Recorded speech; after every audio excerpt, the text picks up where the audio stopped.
অতিরিক্ত ভালোবাসা কখনো প্রকাশ করতে নেই, তখন সামনের মানুষটা অবহেলা শুরু করে। আমাদের পরিচয়টা শুরু হয় অনলাইন থেকে। আমি ওরে প্রথম মেসেজ দেই, আর আমার মেসেজ যাওয়ার সাথে সাথে সেও রিপ্লাই দেয়। আর এইভাবে কথা বলতে বলতে আমরা ভালোবেসে ফেলি একে অপরকে। আর এভাবেই আমাদের সম্পর্ক শুরু হয়। আমার বাসা সিলেট আর তার বাসা ময়মনসিংহ। আমাদের রোজ কথা হতো, এমনকি আমাকে অনলাইনে না পেলে সেও পাগলের মতো হয়ে যেত। আর আমি ওরে এতটা ভালোবাসি যে যখন যা বলতো আমি তাই করতাম। আমি ওরে এতটাই ভালোবাসি যে খাবার সময়ও পাশে ফোন নিয়ে বসতাম। রাতে ঘুম ধরলে ফোনে সাউন্ড হাই করে ঘুমাতাম, যাতে সে মেসেজ দিলে আমার ঘুম ভেঙে যায়। হাজার ব্যস্ত থাকলেও ওর মেসেজে রিপ্লাই দিতাম। ওর সাথে ঝগড়া হলে বা রাগ করে থাকলেও আমি ফোনের দিকে তাকিয়ে থাকতাম যে কখন একটা কল আসবে। তা আমাদের সম্পর্ক আলহামদুলিল্লাহ ভালোই চলতেছিল। তারপর আমরা পরিবারকে জানাই আমাদের সম্পর্কের কথা, আর আমাদের দুই পরিবার মেনে নেয়। কিন্তু তখন আমি ইন্টার সেকেন্ড ইয়ারে পড়ি।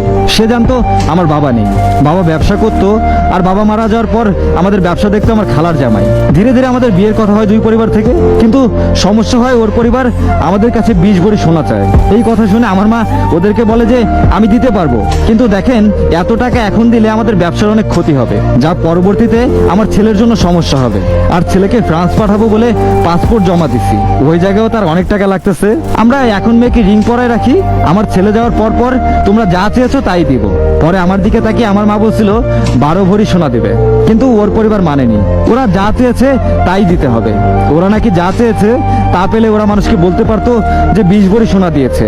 তখন নাকি মানুষ এই সোনাগুলো দেখে ছেলে বেকার এই কথা বলতো না। সত্যি কথা বলতে আমার মানুষটাও অনেক চেষ্টা করছে যাতে আমরা এক হই। তখন ওর মা বললো ঠিক আছে, ছেলে যাক, পরেরটা পরে বুঝবো। আমার মা অনেক বুঝাইছে পরে। আমার মা রাগে আমার কাছ থেকে ফোন নিয়ে নেয়। ওইদিকে সে অনেক কল দেয়, কিন্তু আমার কাছে ফোন ছিল না। এর কিছুদিন পর আমাদের আবার কথা শুরু হয়, কিন্তু ওই মনে মনে ভেবে নিয়েছে যে আমি ইচ্ছে করে ফোন ধরিনি। সে বলছিল আমার মা নাকি ওরে আনতে চায় না, কিন্তু আমার মা বলছিল দরকার হলে আমি ওই মেয়ের বাসায় যাব।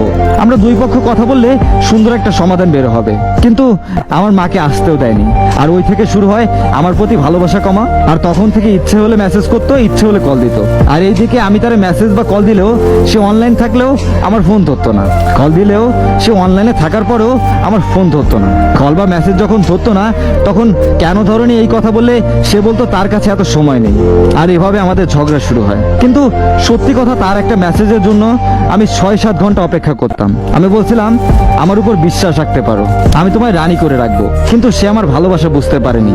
হঠাৎ একদিন সে আমাকে বলেই ফেললো আমার জন্য তার ভালোবাসা কমতে শুরু হয়েছে।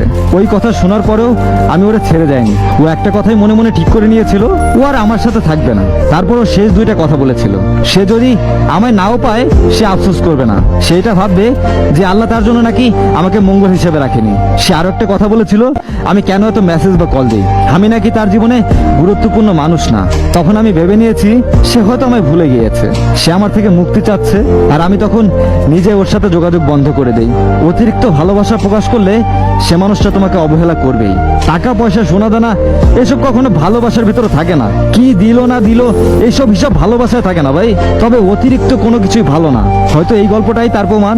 যেমনটা ধরুন মেয়ের মার এত চাহিদা, রাজি তো হয়েছিল ছেলের মা যে দিবে আপনাকে, তো এত তাড়াহুড়া না করলেও পারতো। তারপর ছেলেটার অতিরিক্ত ভালোবাসা, যার কারণে সামনের মানুষটাও চলে গেল। তবে আমার মনে হয় এই গল্পে ভুল বোঝাবুঝিটাই বেশি ছিল, আর অভিমান, যেটাই সুন্দর সম্পর্কটাকে শেষ করে দিল। কোনো কিছু শেষ করতে সময় লাগে না, কিন্তু এটা করতে অনেকটা সময় লাগে। তাই শেষ করার আগেও একটাবার ভালোভাবে সময় নিয়ে ভাবা উচিত, কারণ দ্বিতীয়বার আর প্রথমবারের মতো হয় না। তাই তো বলবো যে যা করবেন বুঝে শুনে করবেন।